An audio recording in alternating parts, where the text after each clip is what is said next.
Ito ay rated SPG. Striktong patnubay at gabay ng magulang ang kailangan. Maaaring may masiselang tema, lengguwahe, karahasan, sexual, horror o droga na hindi angkop.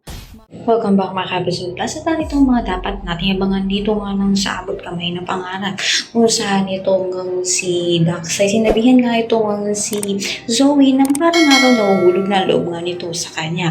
Ngunit sinabi nga nito ni Zoe na paano nga raw siya mahuhulog ang loob kung ito nga bang si Dax ang magiging dahilan ng pagkabulok ng kanyang ina sa loob ng kulungan. Kaya naisip nga naman ito ni Dax na kapag nga ba nagtestigo nga siya dito nga kay Moira, isasagutin nga siya nito. Sa kabilang banda naman nga ay sinabi nga nito ni Dokta niya dito nga kay Giselle na nagdududa nga siya dito nga kay Eric at hindi niya nga ito pinagkakatiwalaan dahil parang may lihim nga itong tinatago.